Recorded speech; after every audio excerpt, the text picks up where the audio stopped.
thank you so much, everyone, for joining. We're going to start with this first presentation, which is about exploring relationships between soundscape quality and soundscape design. And we'll see in a moment what we mean, what that means in the first place, and public health on the other side, using the systems thinking lens. Just to give a bit of context, we know very well that noise pollution, of course, has huge health impacts and contributes to a number of adverse outcomes like cardiovascular diseases, sleep disturbance, and more broadly, mental health issues. And we also know that these adverse effects are mostly severe for, disproportionately severe for specific segments of society, like groups with lower socioeconomic status. So this is also connected in many ways to environmental justice discourse. In this context, we do see the soundscape approach as a potential asset or a resource. There are emerging studies in literature that emphasize what great potential environmental sounds may have to actually promote stress reduction. So we shouldn't be concerned only about reducing noise pollution, but using environmental sounds as an asset. And that would, of course, imply some, well thought and well designed urban spaces so that we can have restorative effects. We still observe some kind of policy gaps, different agents and stakeholders in these processes do not really always talk to one another. And in many ways, this conversation is trying to kind of step in and fill a bit of that gap. In spite of extensive research, we think that this kind of proactive attitude that the soundscape approach is trying to implement is still underused and often dismissed. For this reason, basically, we decided with this exercise to try and take a step back and see if we can look at things. I'm going to say the word holistically, but I'm going to regret it the second after I say it. But bring in this new systems thinking approach to try to map and understand this kind of complex interactions, trade-offs between soundscapes and public health. Oh, please.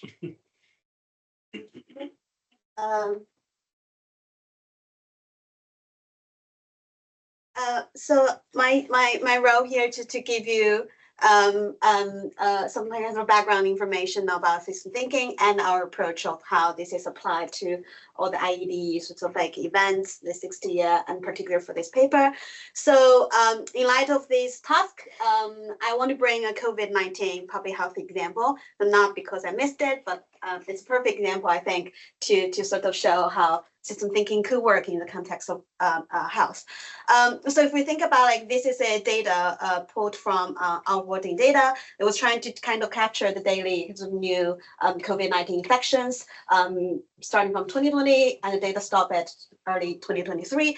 But the idea is that facing such a kind of complex public issue, how are we dealing with? How do we work on the system and to understand what's the leverage points, meaning where to tackle different points of the system. So with that in mind, a more conventional way of thinking about the causal effect, which I think is quite traditional in public health modeling, is that COVID-19 is relevant to virus, number of vaccinations, the context between people, locking down accessibility of healthcare. In terms of type of models, of course, we can model those things, the linear causal effect thinking, and those will be really effective and supportive for policymaking. But an alternative way to think about with the feedback thinking is how do the different elements sort of tackling together, how they're interconnected, and how are they sort of meaningfully being connected, contributing to the different waves of COVID-19. So why we have different waves when the data isn't we have outbreak of disease and suddenly it went down. So instead of that, we have different waves, and the issue was a bit difficult to tackle. So system thinking is increasingly being adopted across different areas. But here and in the paper, our approach to system thinking is quite oriented by the idea of system dynamics, which is a field in 1970s sort of started from MIT on the idea of how control engineering is applied to social fine systems.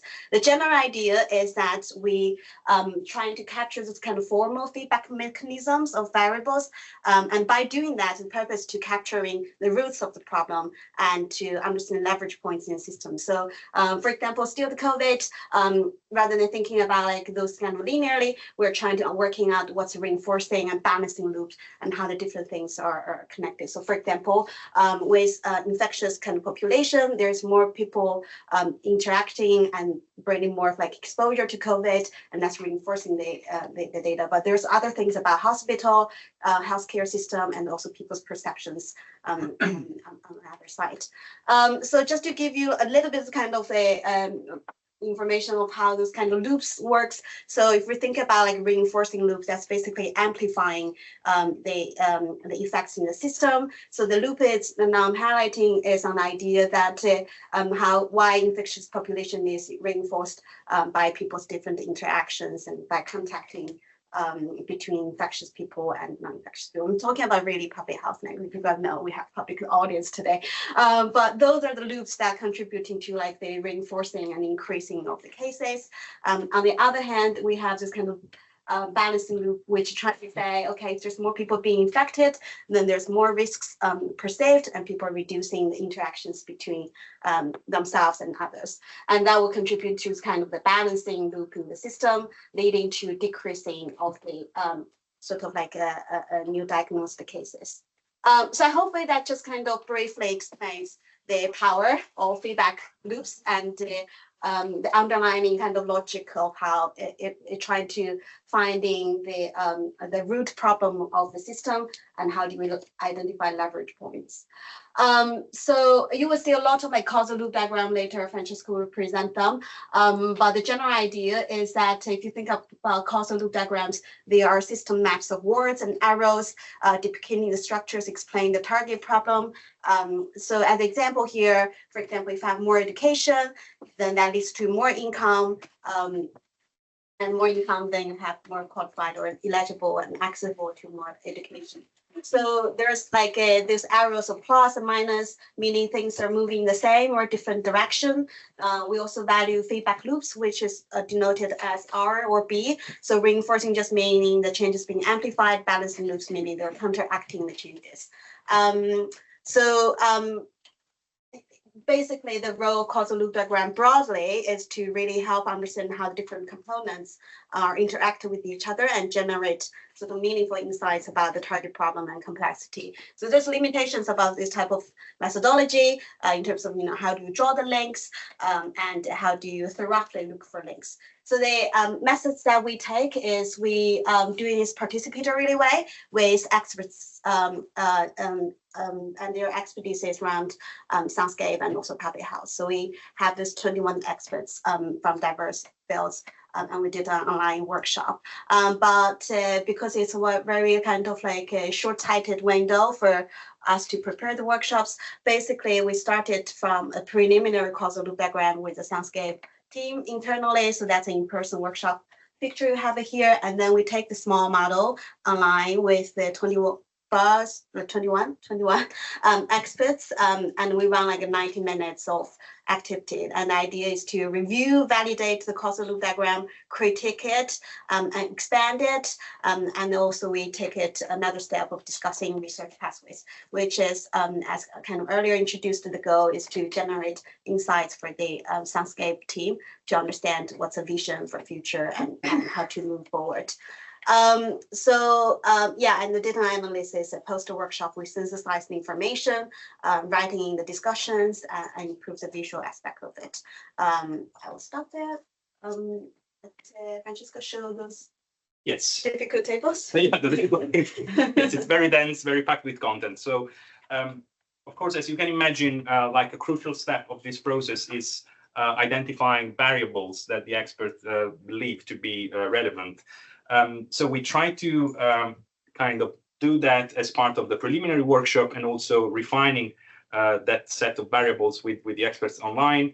And of course, like small caveat and a disclaimer, of course, we had to provide some context for what those variables actually meant. And it's obvious that different people will understand the meaning of those variables in many different ways. So just to root our work into some kind of reference, we try to provide some definitions, some scope for each of those variables, and potentially some references from literature about why we define those particular variables in that way. And then those variables are, in this table, you can see they are connected to, on one hand, on the themes, which are kind of areas of the causal loop diagram of the model that we're going to look into some more detail in a moment. And then also which loops they affect as part of the causal loop diagram. But just to give a very quick overview, one of the key variables was, of course, soundscape design. And so by soundscape design, in this context, we refer to a general attitude and practice to implement soundscape interventions, which are site-specific design aimed at preserving or improving a given acoustic environment. So again, we are not saying that this is the perfect definition and it shouldn't be taken at face value, but that's kind of what guided the discussion as part of the workshop. The same applies to other variables. Sound source diversity, for instance. Here we define it with some reference from Professor Guastavino from McGill University, which could be defined as a degree of variety within a soundscape where different sound sources can be experienced in sound environment that is enjoyable, non-uniform, but still structured. And then there are some slightly less, bit more obvious, let's say, the usual suspect, noise pollution, of course, which is unwanted or harmful outdoor sound, and that's the WHO reference for that. Community services, that's also something that required a bit of conversations to happen, but in this context, we define them as initiatives, infrastructure, facilities designed to address social health and economic needs for the community to support well-being. And moving on to the other theme, we have this socioeconomic dimension of soundscape, we call the theme, where we have three main core values. Again, there could be a lot of discussion about whether those definitions are valid for universally, but in this context, we define three core values: economic value of a place, psychological value of a place, and social value of a place. And again, we try to sustain those definitions, those scopes with some literature, some references from literature. Moving on to the last two themes and core areas, we have the dimension of soundscape and environmental justice, where we identified two main variables: displacement of people or individuals or community. And by displacement, we mean a process where residents are forced or feel compelled to relocate from their original neighborhood due to structural changes in the neighborhood, in the place, such as housing redevelopment or urban renewal programs. And then another bit of a controversial variable, we discussed a lot about this in the workshop, the gentrified soundscape.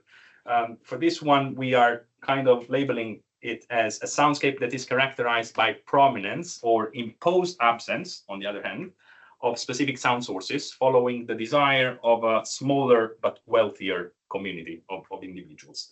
And again, we try to substantiate some of those claims and definitions with a bit of references from literature. And finally, the biodiversity and soundscape area of the model, where we have a single variable, which we labeled in a very naive way, biodiversity, which is variety of life forms on Earth, encompassing diversity within species, between species and ecosystems. So, and that's again some kind of classical definition by Norton. So basically, this is how let's say the final output looked like, and this is how all these variables interact.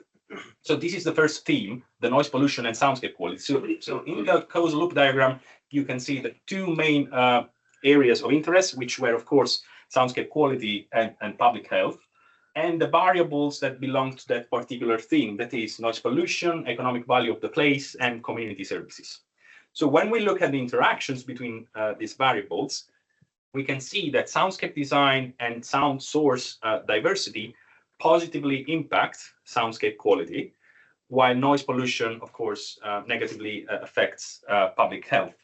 In that sense, higher soundscape quality would boost economic value, which would increase community services, because we expect that if the economic value of the place is growing, more services will be provided by the local authority or whoever stakeholder is responsible for that particular built environment.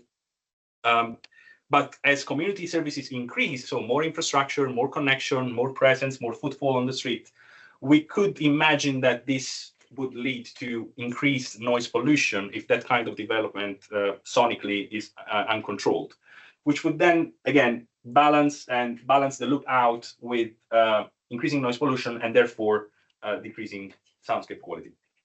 So in that sense, an increase in economic value and in community services would lead to noise pollution, ultimately reducing soundscape quality. So this is the first balancing loop, B1.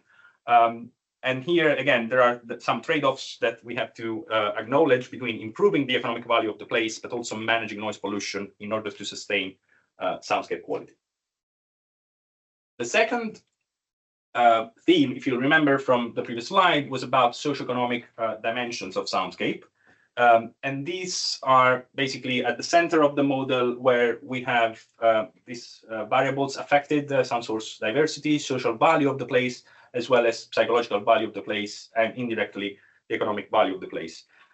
So these three core values, economic, social, and psychological value, are interconnected with soundscape quality, either directly or indirectly. With psychological value, so the meaning in a way that we associate to the place that is, in our perception or in the perception of the expert from the workshop, enhancing public health. If we can give positive meaning to a place, it means that the community is connected to the place, so there's an increased, an improvement in public health in that sense, as well as economic value and social cohesion. Community services and psychological value will foster social interactions and inclusivity, therefore strengthening this idea of collective identity and placemaking, enhancing, in a way, the social fabric, this idea of communities being connected to the place, which is also what we care about when it comes to defining what soundscape means. So in that sense, we have two reinforcing, as opposed to previously where we had a balancing loop, we have two reinforcing loops in this case, R1 and R2, which are highlighted here at the center of the model, where increased soundscape quality will lead to increased psychological value, social value, and sound source diversity, and therefore we have this kind of positive cycle of improvements. The third area of the theme, slightly more complex and extended in scope in some way, is about soundscape and environmental justice. So here we see that economic value increase.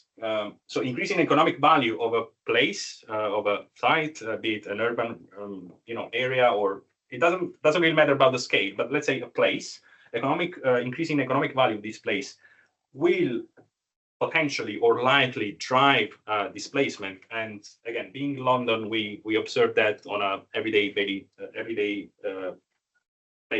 basis.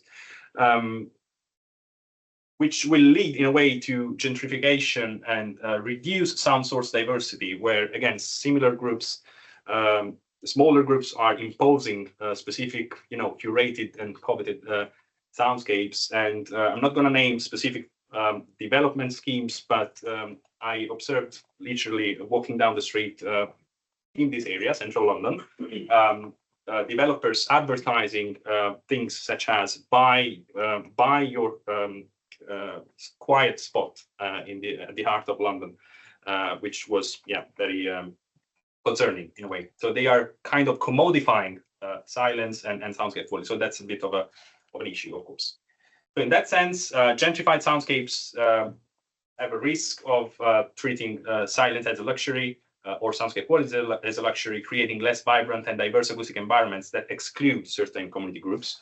And for this reason, we identify this balancing loop here, where we have a risk of gentrification that is disrupting social structures and therefore diminishing the inclusivity of soundscapes. And lastly, the final theme we discussed was about biodiversity and soundscape quality, which affects all of these variables with the arrows in green, where we see that the interplay between biodiversity and soundscape quality has the dual risk of noise pollution and the co-benefits of sustainable soundscape management. So we have two loops in this case for this area of the model, reinforcing loop R3, where improved soundscape quality will lead to enhanced biodiversity and sound source diversity, creating a positive cycle of benefits in this area. And another balancing loop, B3, is on opposite direction, where noise pollution is likely to reduce biodiversity and therefore lower sound source diversity and soundscape quality, ultimately impacting also on the economic value and community services, so the general quality of the area. So where do we go next after we have done all this nice exercise? Basically, these are the research pathways. I think we called it leverage points or action points, like points of access for this system, where we would expect that the community could focus like specific areas that could, in a way, set the research agenda. Where do we go next? So in that sense, social, psychological, and economic values were identified as central variables that can influence and connect soundscape quality through various feedback loops.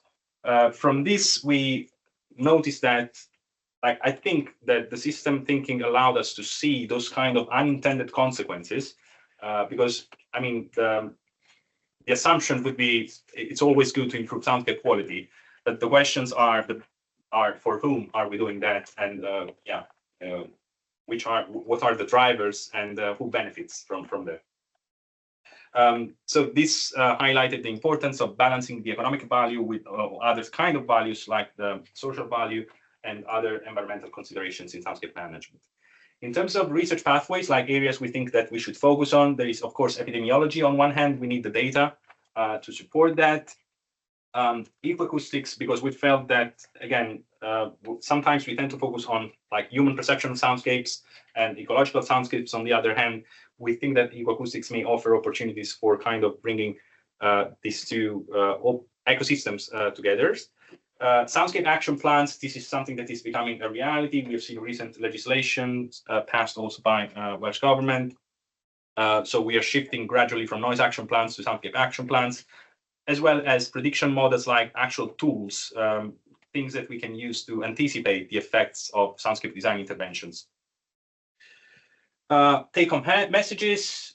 Again, this study, this small time-limited exercise, we think it revealed that there are complex interactions between urban soundscape quality and public health. Not that we didn't know that from before, but at least we tried to map it. We think that carefully designed soundscapes, while beneficial, may risk becoming commodities that attract only affluent groups, potentially leading to gentrification and displacement of other groups. Desirable urban soundscapes often rely on natural systems, but human-generated enhancements can actually disrupt wildlife and ecological balance. So we need to stay focused on the sustainability of these ecosystems. And again, just tapping ourselves on the shoulders, we think this is the first application of systems thinking to soundscape quality, and we are trying to make explicit this mechanism. We are not, rediscovering, reinventing the wheel or discovering the hot water, like we say in Italy, but it's about like acknowledging and mapping those mechanisms and linkings between soundscapes and public health, trying to offer some actionable insights for policymakers and planners to think about. And that's it from my side. Thank you for listening.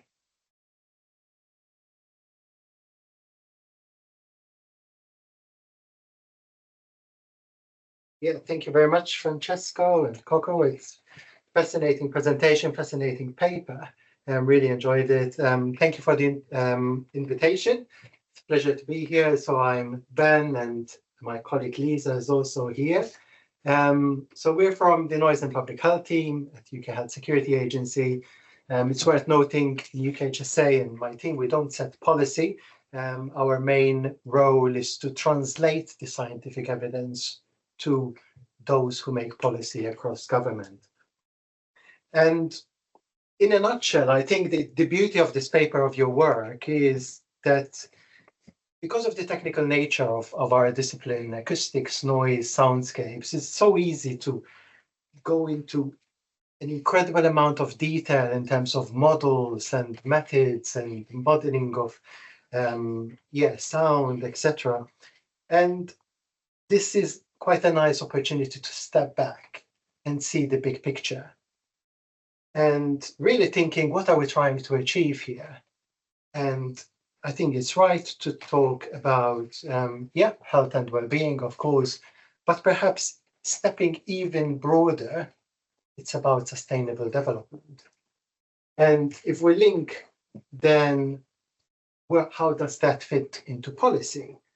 Well, if we look at the National Planning Policy Framework, it says very clearly the purpose of the planning system is to contribute to the achievement of sustainable development. But what does sustainable development mean?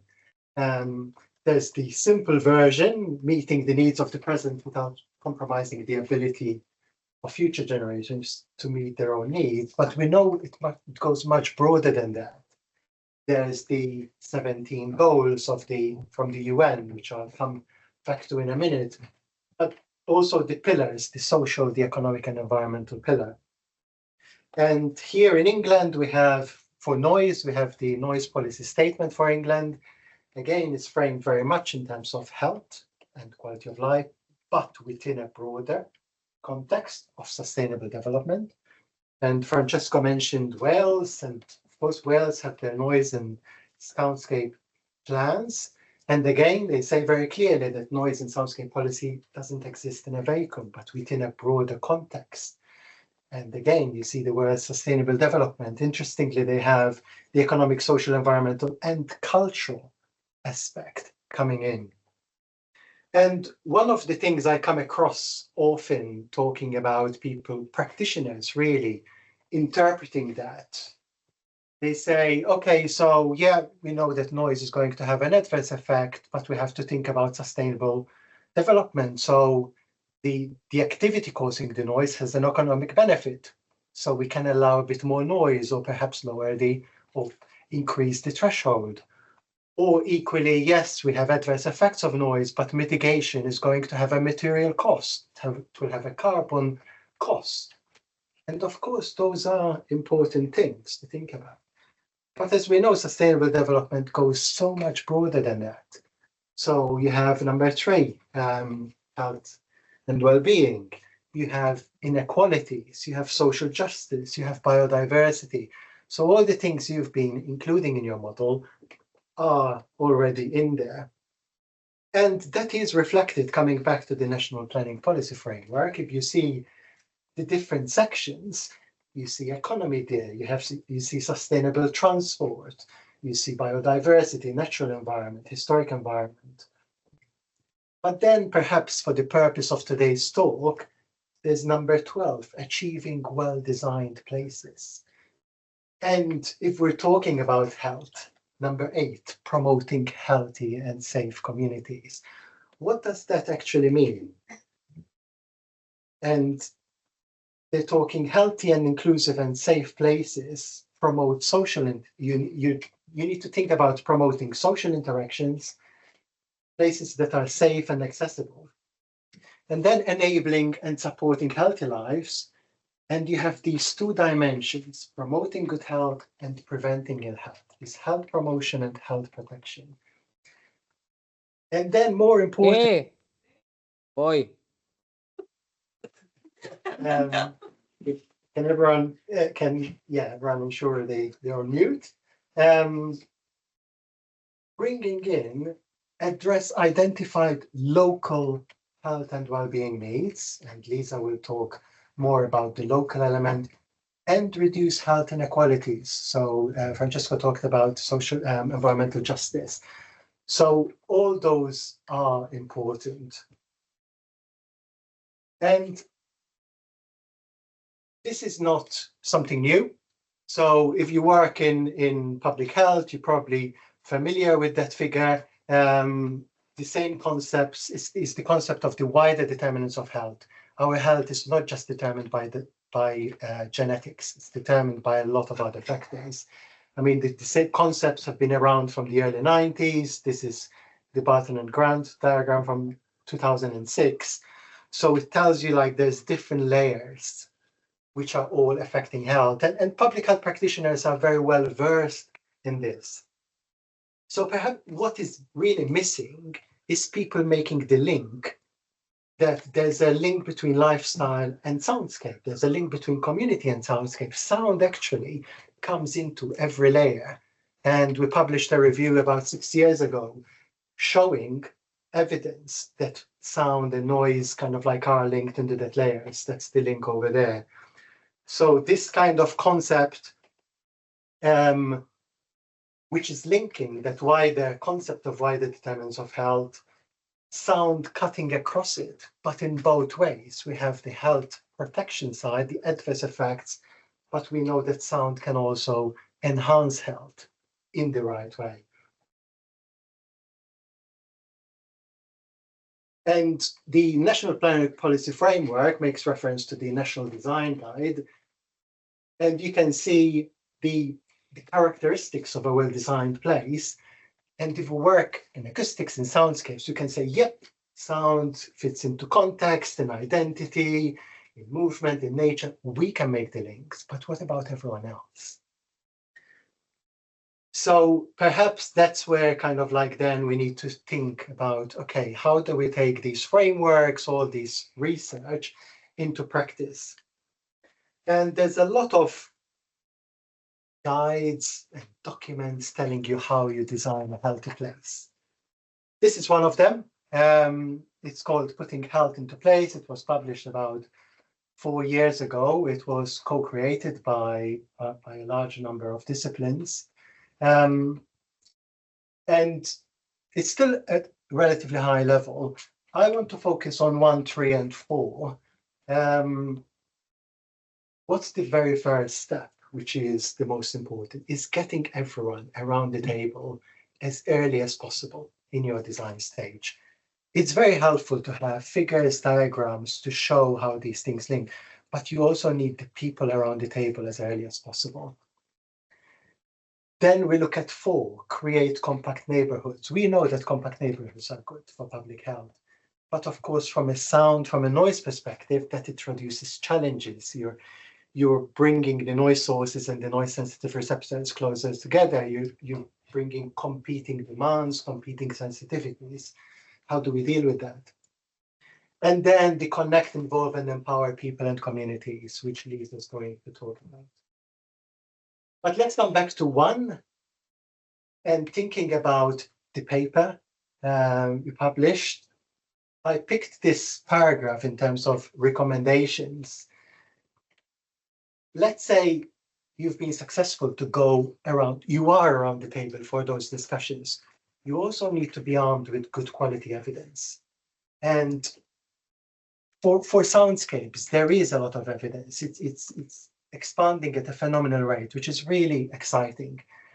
I do think that the epidemiological bit, like you note in your paper, is a missing thing. Epidemiological research is not perfect. The benefit of it, it's really taking into account how people live their lives. So experimental research is of course great because you have control over things and you can really focus on what's the relationship between factor A and factor B. But then when you put it in the outside world, you don't know if there's a hidden factor C, which is going to mess your relationship up. That's the beauty of epidemiological research. And I think your suggestion, how can we move from just large scale studies, just linking NL10 from road traffic to health, can we develop a more complex construct of LDN, including the diversity of sources in a neighborhood across the population, linking that to health, and then bringing in from social media or other ways how people react to those sounds. So I think that is a very useful suggestion. Soundscape gentrification. You mentioned that it was controversial, and yeah, controversial, complex, needs further work, definitely. This idea that yes, economic value displacing people, that's a very well known fact in public health terms. How does sound come in? Do we really understand how diverse, what we're calling diverse soundscapes, are they actually positive to health? Or is more complex than that? I do think we need further work, and this is where we need to look using the health equity lens. And then also a quote from your paper.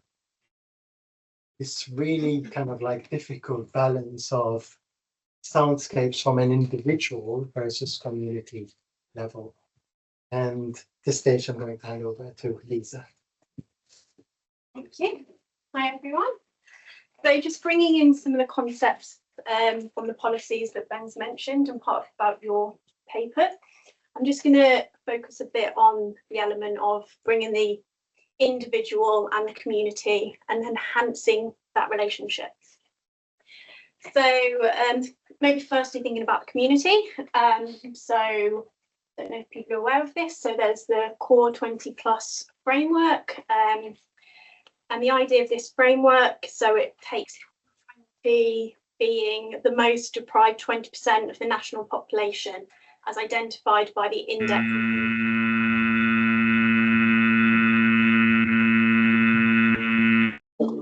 Okay, great. And it's uses 7 different domains to identify different levels of deprivation, and it ranks different areas. These areas can be called neighbourhoods, which is roughly, it's separated in England nearly about 33,000 different neighbourhoods, roughly about 1,500 people in each. And then there's this plus, which is kind of looking at communities that may not necessarily be classed in the Core 20. So this will be communities and populations defined by protected characteristics. So that's the Health Quality Act 2010. And then also looking at maybe different geographic inequalities, and then inclusion health groups. So these might be a range of people and communities who are socially excluded within general medical research as a sense. This might be like homeless people or things like that. And then you can also break this down into 3 areas to look at these target populations. So one could be risk of exposure to external health hazards, for example, noise pollution, and then also susceptibility to poor outcomes when exposed. And thirdly, kind of looking at access to and acceptability of interventions. So, for example, access to green space. And then just bringing this into now kind of the individual as a sense. So here we've drafted with colleagues who are here, you can see, trying to design drafted a technical specification, trying to explain what non-acoustic factors are. You may recognise these or call them different terms within your field, but what we've defined them as here is specific factors other than the objective, measured and or modelled acoustic parameters which influence the process of perceiving, understanding and or responding to an acoustic environment. And so we've got the individual at the centre, kind of understanding how they perceive, understand, respond to the environment. Then we move on to the outer layers, which is talking about these 4 broad non-acoustic factor categories. So we've got personal, social, situational and physical. And we've got, if you can see, we've got the broken lines to show the separate categories, although there are the interrelationships and the connections between them. And then on the outside, we've got the sound, the people and the space. So I'm kind of, my main element to look here is to try and looking at this social element, so the shared between individuals of the community. So to try and build on that and to use a bit of social psychology to try and enhance the findings that you found in your paper about being connected to the community and being a protective factor along with all the other. Okay, so this kind of element of connecting to community. So as I said, so a lot through positive policies, and it's quite established the importance of bringing people together in planning, everybody that's involved, whether that's the individuals, community, healthcare professionals, building planners, local government, national authority, people like us. And so it's kind of the idea being to foster the empowerment to bring the community together through social identity. So there's just this one article that I just wanted to talk about. So it's quite a nice lengthy narrative review connecting by Haslam and colleagues. It was done in 2024 last year. Connecting to community, a social identity approach to neighbourhood mental health. And it touches on, as I explained, a few social psychology theories, and it's created, if you can see here, this diagram, and there touches on a lot of the elements from the paper, so I don't want to go into it in any detail, but the main point is at the centre, this bit of neighbourhood identification, trying to bring all these areas together to try and improve neighbourhood identification, because it's shown that can link protective factor to mental health and well-being. So, for example, if you highlighting pathways 2 and 3, when residents identify highly with their neighbourhood, this generally leads to objective features of their residential environment in more positive terms. And I've just picked up one paper that they cited just because it was related to noise pollution. So this one paper by Shankar found a calming cacophony. Social identity can shape the experience of loud noise. So the idea being there was a festival and people who, it was a religious festival, and people who identified to the religion were more likely to find the sound pleasing. And then, not surprisingly, those who didn't identify found it annoying, which led to sound complaints. So it's kind of, in essence, building these neighbourhoods, bringing the community together to hopefully improve sound quality, sound environment, as a protective factor. Okay, and so just bringing all this together, we had a couple of next steps, maybe some kind of discussion points to include, and how we can move, kind of take all these concepts and ideas forward. So firstly, how can we collectively work together to raise awareness about the relationship between soundscapes and public health? And then how do we include communities in planning? And then also within that, how do we build trust relationships with outgroups?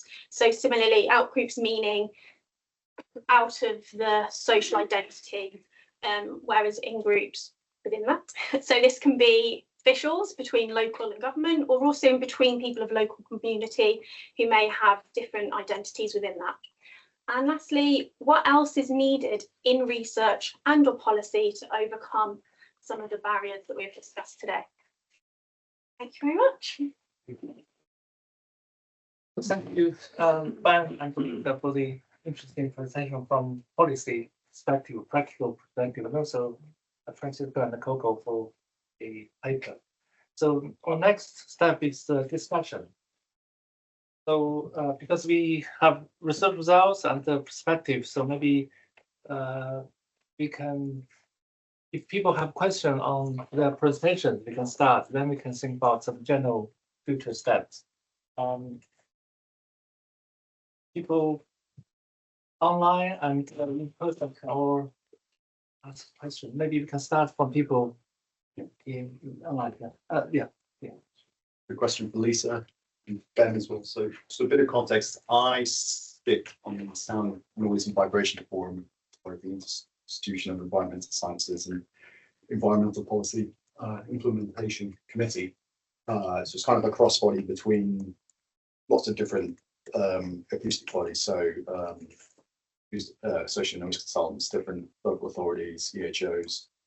Sorry, could you speak up a tiny bit? Oh, To you at the back. sorry. Interrupting. Sorry. So yeah, question for Lisa and Ben. So I sit on the Sound, Noise and Vibration Forum in the Institution of Environmental Sciences Environmental Policy Implementation Committee. So cross body of different industry bodies looking at acoustics, be it the Association of Noise Consultants, Chartered Institute of Environmental Health, different local authorities and bodies on that. So particularly the last 2 points you had is probably questions we've got as well, is how do we bring across kind of all the research and kind of different developments there? And we're quite interested in how does that get implemented into policy, but kind of communicated across all the different groups for the consultation or discussion there. Particularly, as well as my interest would be, what's the relationship, say, between the HSA and be it DEFRA, who also have the Minister for Noise as part of their remit. So I think part what we're trying to understand is, yeah, what are all the links across all the different bodies and everything from research up to government and making those sort of decisions. be interested in knowing your thoughts on that, the first bullet and the last bullet of your slide. Hey, yeah, it's a big, Yeah. it's a very big question. I think the simple answer is we have a very good relationship between UKHSA and DEFRA. Different government departments, they all have their different remits, but as we've showed in our presentation, it's all interlinked. We're all out after essentially the same thing: sustainable development, healthy communities, prosperous nation, good economy. So when it comes to noise, as I'm sure you know, there's different levels where the decisions are made, and I would argue that when it comes to the design of areas, neighborhoods, it's not central government which is making those decisions, it's the local authorities. What government role is to do these frameworks. And as I've shown, in terms of like the national policy statement, the national planning policy framework, it doesn't mention sound and noise in every paragraph, but it's very easy to make the link if you have the evidence about the links to public health, can say, therefore it fits in there. I think the missing thing we have is across practitioners, so moving outside the acoustics world, there's not yet that level of understanding, that level of acknowledgement that sound noise is important. And perhaps we can look at what air pollution was 10, 15 years ago, whereas now air pollution is very much top of the agenda.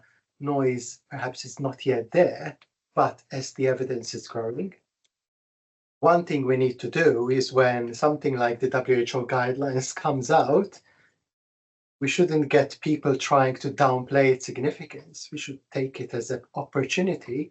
Yes, you might not agree with every single word in those guidelines, but how we can use that as an opportunity to push sound and noise. Let's think less about our differences and work more collectively as a discipline to help the push the agenda. And then once the topic is there, then you can bring in the different disciplines for the detail you need when you're designing the neighborhood. Lisa, do you have anything to add? Or? I mean, yeah, it's quite big as well. So I think then, Okay. Yeah. Any further questions? Yeah. Oh. I have a question sort of relevant to that. So in our research of climate change and health right now, we're working, for example, with policy support side of trying to breaking those kind of silos of saying, you know, how transportation is linked with food and how they are co-shaping like sort of like public health, for example. So it's not necessarily like Soundscape we're working on, but I think one of the reaction we got from policy support type of like suggestions is that they need evidence sort of presented in by sector.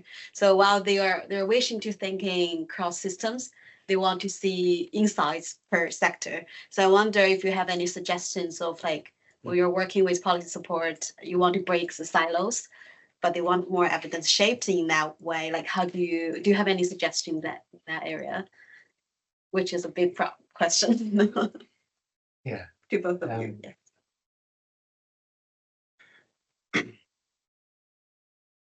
If I'm understanding your question, it's how I started the presentation, is this tension to solve some of the problems we face, including the PhD students in the room. By the very nature, you have to drill down, almost build a silo so you can focus on that. So I think it's the responsibility of different groups. You have a group which looking within the discipline, but then you should have ample people saying, okay, what are you doing? What are you doing? What are the co-benefits if we put them together? What are the unintended consequences? I'm not suggesting I have a solution. It is a huge challenge within government, but I think it's just the nature of, even in terms of human beings, I can understand acoustic soundscapes. I can read that paper and then, well, you had to understand 80% of it. If I give it to someone who has a much strategic oversight within UKHSA, they will start, what's this, what's this, what's this? So I think you need a combination of both. You need the people able to understand the specifics, because those are important to get right, but also you need the people who have oversight about sound, oversight about climate, oversight about air quality, about economy, etc. Andrew first. Yeah, actually, I had a thought for actually the way that you phrased it, Mm. which was we want to think about like the connections Yeah. between all these things, but they want the evidence in the sort of silos. Yeah. And I'm sure, like, yeah, you would think about this as well. But when I look at the causal loop diagram that we had, the diagram is showing all the connections and how they relate to each other and how soundscape quality is related to public health and why we should think about that connection.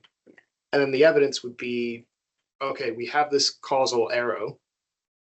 What's the effect size, right? Mm. And so we can talk about and present the siloed evidence as each of, in each case, we're looking at the connections individually, Yeah. but then we can bring them together into that whole system and show how the oversight of how that all works. Yeah. I don't know whether you guys would agree that that is a good strategy for presenting to policy or to those sorts of people. But that's exactly what I was thinking of when you said we need the evidence in the silos. Okay. One arrow, we can present the evidence on that, but then we can build that up by all of the arrows. And just following up similarly, like the different kind of thinking about our team kind of specifically.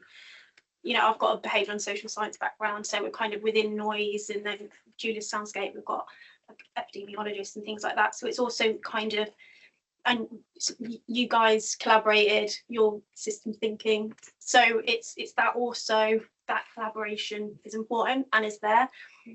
And within kind of this is the effect size, this is this, to make sure that you do have this different disciplines as well is quite important as well, to reflect that element, which we do try to do, and we do across UKHSA, to have the different perspectives.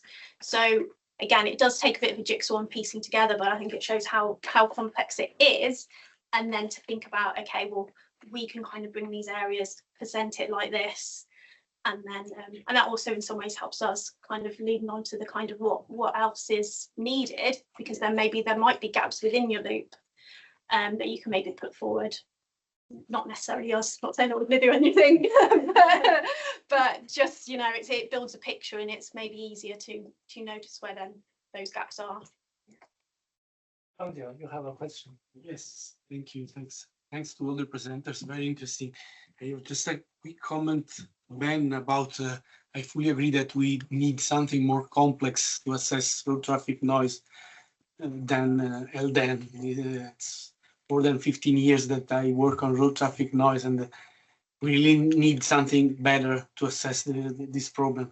My question is for Francesco and Coco about the socio-economic team. Did you also consider including the land use purpose of the area? Because as far as I understand, you took the psychological value, economic, social value, but did you also consider the land use in the model? Or? So in terms of whether that was a meaningful variable of the model, I think one of the challenges of using this approach is that, and Gogo was teaching us this, like you have to think in terms of the variables, in terms of things that can grow or decrease. So land use, I don't know how we could conceptualize that, but maybe actually it is something that could be thought of as more land use or less land use. But no, in that sense, no, we didn't consider that. It seems to be a very hot topic in this moment. I found many papers relating land use with noise mapping mostly, but also something related to soundscape. Yeah, I would say, I mean, land use definitely is related, but I don't think, as Francesco said, it's a variable on that particular map. It's just place where all of those loops occur.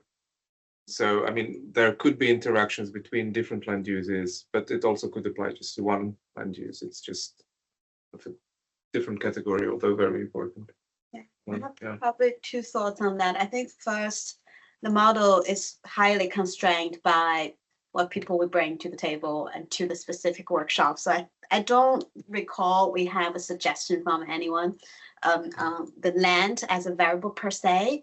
So I think there's definitely limitations around like the methodology itself, and because the idea is try to do that for 8 research themes within IED. So we brought a speedy version of the system thinking, saying let's do 1 hour and 30 minutes for everything, inviting the stakeholders, and maybe we spent 30 minutes trying to ask them quickly know what we're trying to do.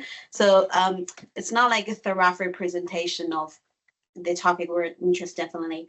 But the second point I was thinking is I think we softly indicated in the loop saying that the land need to be used in a way for community service, for economic development, for social. So it's not like the, I don't know, like industry place. I think we're indicating in the paper. I think it's an urban environment to build like a place where a lot of activities like socioeconomics are happening. So I think it's a mixed function type of land we're talking like or indicating in the paper. Yeah. Yeah, so the word is not specifically indicated, but integrated in other concepts, like the appropriateness of the place that whether noise is suitable there or something. Thank you. More questions? Yeah. Thanks, everyone. It's almost overwhelming how complicated this topic is. But I keep coming back to the environmental and social justice kind of side of things. I'm thinking about, I mean, I'm a buildings person, so I'm thinking about things more in terms of buildings. Obviously, soundscapes, mostly environmental buildings kind of participate in them and have their own soundscapes. But if we think about developments, which obviously a lot of the planning process in this country is focusing on, say, residential developments, they're going to plant a new development in an area that already has an existing soundscape, and it's going to interact with that in a certain way. Ideally, you would want to involve, as we talked about, involving the community in the construction of this. But I feel like there's a gap at the moment between the fact that a lot of the development in this country is kind of focused on investment portfolio generating activity, not necessarily community building. And sometimes I think that may be interacting a little bit more with kind of grassroots organizations that are on the ground that might not have a background in engineering or soundscapes, but are really focused on planning and what's right in terms of planning for their specific local areas, could give us more information, more data, and kind of more people to talk to and engage with. It's kind of just a comment, and it's a bit of a long-winded one, but interested to hear anyone's thoughts on that side of things. No, I think this idea of working with the community is quite important. Something that comes to mind when you mention that is another, let's say, regulatory framework which I learned about when I moved to the UK, which is the agent of change concept. Like, you know, the new developers are technically responsible for, you know, carry the burden of, you know, making adaptations and adjustments. But I experienced and observed like that even that concept doesn't always work. I often bring as an example very expensive development in the area of Elephant and Castle, where there's a very famous club. I'm not going to name things, but for those who go clubbing or used to go clubbing, that's a very important club. And basically, there was a lot of tension there. I mean, the developers were in principle trying to work with the community and challenging the presence of that very important, like symbolic club on site. And again, from my point of view, I think the agent of change would serve that purpose of, okay, you are coming next, like you're coming last to the party. It's on you to, you know, make adjustments as a developer. But then the problem there is that, you know, residents, okay, things go ahead, residents move in. And from the local authority's perspective, that is the authority that then manages and starts receiving noise complaints. Like patrons of the club don't really vote, but the new residents do. Yeah. So then how do you manage this thing is a bit of an issue, and it's just acknowledging that this kind of working with the community doesn't always work in that sense. Because my feeling is that if they were to shut down that particular club, that neighborhood would lose a lot. So I don't know how it ended for that particular club, very famous ministerial club, but institutional. Let's call it institutional club. Yeah. So it's just I really don't know, but sorry. Thank you. I think that's who was here first kind of argument is useful, isn't it? But it doesn't always work, as you said. Yeah. Did you have a? I was going to add to that. Yeah.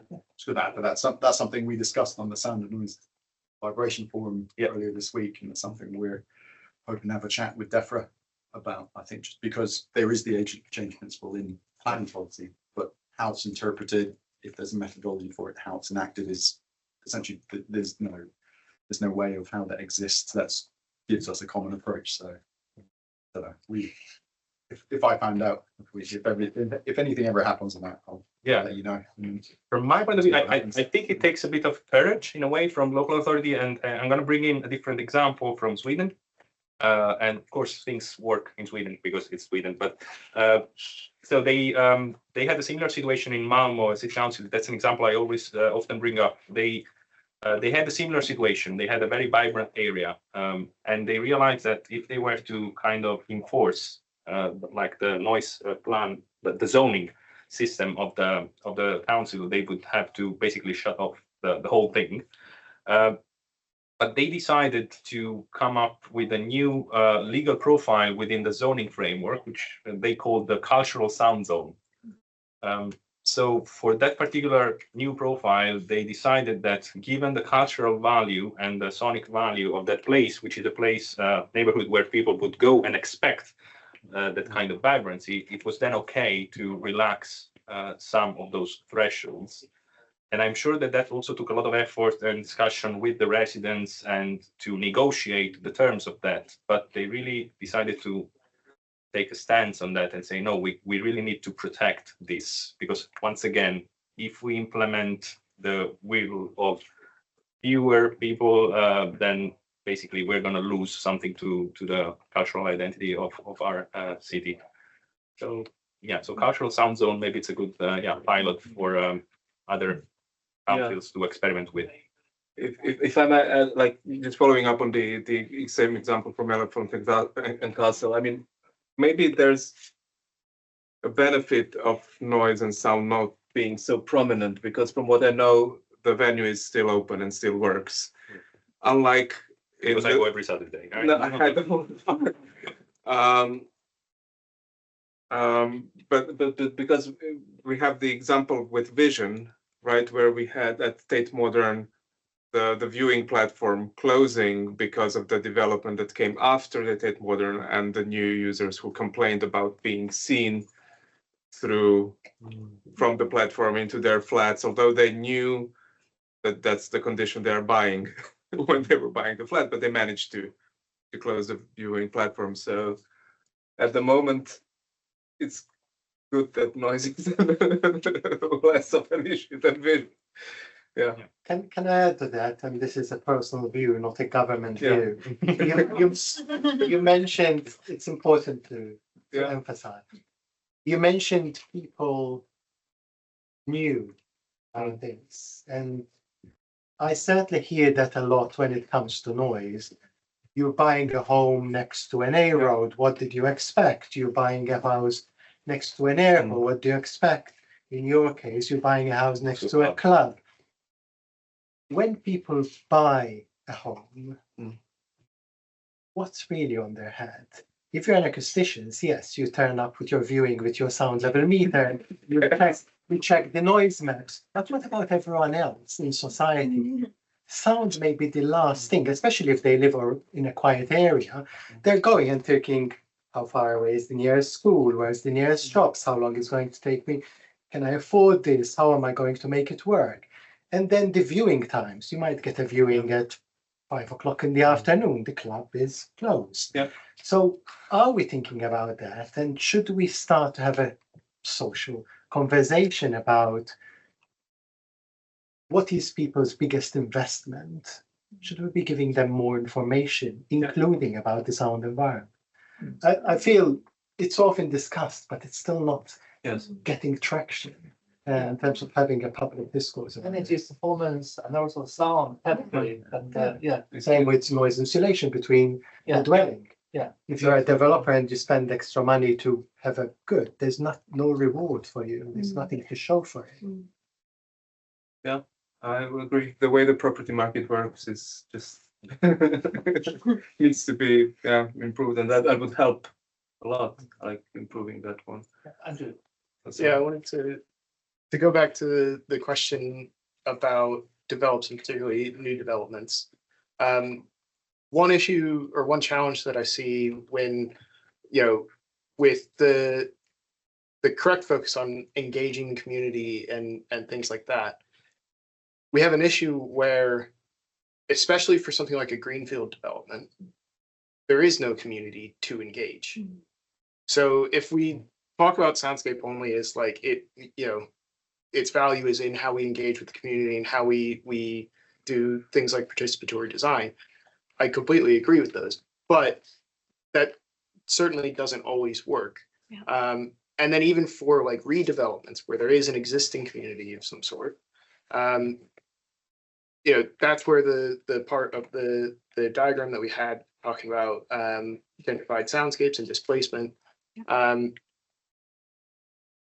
that's also very important, but there's still this idea of we're redeveloping it in order to have a new community or to expand the community or something like that. And you still can't engage with whatever the new component is.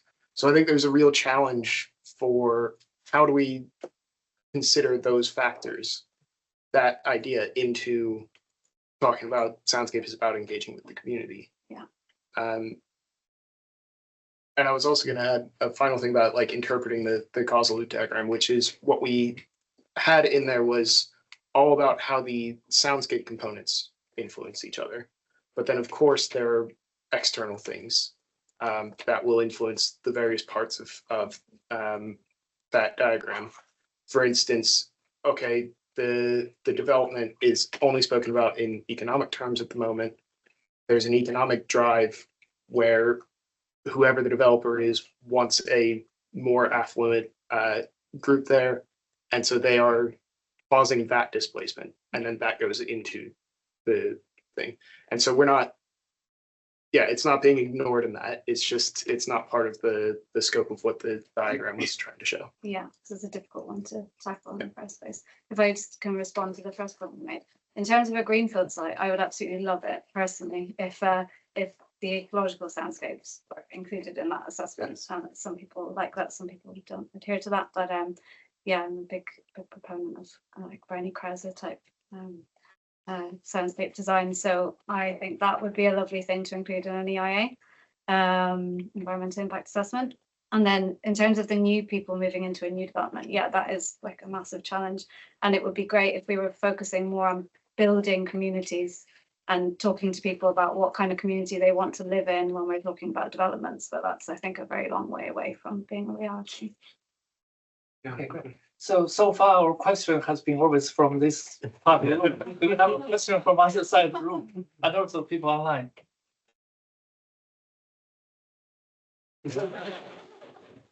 All right. For me, the comment that Francesca made there was for women. And that's crucial. It's all for women, and that's we don't often ask that because you have this process and you carry it out.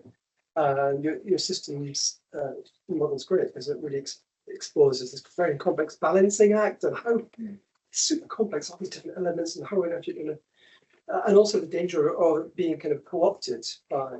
I remember talking to Julian Treasure, I hope he's not online, who is about to release a new book, and he's like the top, he's the big, TED Talk guy, and he goes to Davos talking about sound and listening. And I remember talking to him 20 years ago, and because he started doing bespoke soundscape design in various places, and And for it to work, you basically have a Soundscape system on, and at the end of the day, they count the takings at the till. The next day, they turn off the system and they count the takings and they say which day made more money. Okay, my system makes more money, therefore it's a success. And that's complete. And that's for him. That's the sound business. The Soundscape is a huge commercial opportunity, but for whom? For the owners of Starbucks or whatever. It's super ideological, actually. What you're, I wonder what the hidden ideology is. I mean, or the unspoken ideology behind all of this is. Maybe that's for another event, but it seems like you have this kind of, even Guy Debord, Guy Debord talked about stuff in the 50s, designing ambiances in a kind of situationist kind of way, to be kind of capitalistic, and I don't know what, I didn't study that stuff, what happened there, but it sounds like you're almost going back to that kind of very socialistic kind of model. We have an agenda, yeah, we do have a political agenda. That's great, it's complex. And also, I'd love to see our role diversity kind of fitting into this as well, because again, with that room question, because that's another kind of can of worms, but it's very kind of complex listener and the different listening needs that different people have. But that's Joe. Any more questions? I didn't really have a question as such, no, but I was curious to know whether this is already being developed into a policy briefing. I mean, that obviously seems to be where you're going, but like, is this already a policy briefing that's in draft? Is this like, at what point are you in that sort of process? Or is that not the goal? That's good. Yeah, this is actually our platform for next election cycle. No, we don't. No, that's the reason actually we are trying to start these conversations also from with government agencies. Yeah. So at the moment it's mostly speculative. And now we are moving the ball from us to. So that's the current situation. So the only thing I would like maybe add like one comment into, and it sort of relates to some of the things that you're saying, is looking at some of the legal infrastructures for reporting sound and how those privilege a certain sort of group within society. So if you're actually going to look at sort of those impacts on the causal loop diagram, sort of things, for example, then I think you also need to look at how we legislate for sound outside of planning specifically, because that's actually very important, how people have a sonic, what I call a sonic legal consciousness, and therefore feel empowered to either speak up or against or for their sonic environment. So I think that that's something that could be factored in if you're going to move it forward in this sort of process as well. Yeah, I have a question for kind of health agency. So if you expect research evidence from us or from a research community but on Soundscape, do you value short-term Soundscape study, which is mostly current Soundscape work is on, or long-term one, or smaller scale one or large scale one, small sample one or large sample one? So yeah, that's I think the discussion point for people in different fields. And it's a very good question. I see Mark also has this question, but yeah, Mark, sorry. if I think there isn't a simple answer to that. You can look in terms of like policy research influencing policy. You can find hierarchies of evidence where at the bottom you have case studies and anecdotal evidence. At the top you have systematic reviews and meta-analysis. But then that doesn't always apply, because for some things you can't have randomized controlled trials. For some things you can't have very long-term evidence, and it takes also time to do that research. So then what are you going to do in between until in 10 years time I'm going to have the results? So what you suggested, so long-term, large populations, absolutely, they are very valuable, but those need time. Okay. So get those in motion, but in the meanwhile, before you get those results, doesn't mean that the short-term stuff you're doing isn't valuable. But the other question is about the causality. Is it just a link, or is it one causing the other, which is also a very important question we ask. And to answer that, you need a variety of different type of evidence. You need the mechanistic type, the experimental studies, and then you need the epidemiological studies to test them in how people, the way you live. So the answer is you need a combination, but it's absolutely important to have the big, large-scale studies, yes. Okay, great, very clear. Yeah, Mark. Yeah, I hope you can hear me okay. Yes, very clearly. Okay, that's great. So anyway, look, really nice to see this discussion. As some of you will know, we have a meeting next Tuesday as the launch meeting of our Noise Network Plus, which is funded by EPSRC. So I'm really looking to get as many ideas as we can about what the Noise Network Plus can be doing to help towards this over the next 3 years in terms of pilot projects and so on.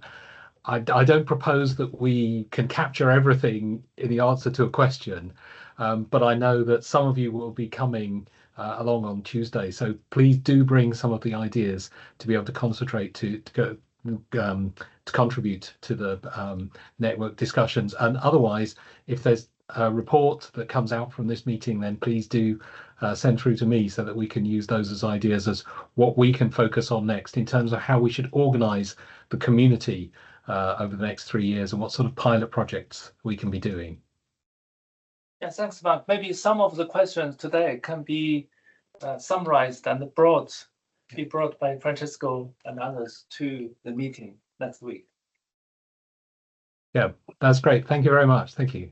I just wanted to thank everyone for joining this session, and again, the ED60 team for making it happen, and also UCAN Plus for this support, which is also paid for the wonderful sandwiches we are having at the moment. But no, I think, again, this was just for us, at least, a starting point. I don't think that the systems thinking approach will provide like final answers in that sense. My understanding, and I'm new to this approach, is of course that it's helpful for generating new questions rather than necessarily offering like short-term solutions. We can definitely, push this forward with more work and hopefully include other stakeholders in this process. So yeah, thanks again to everyone.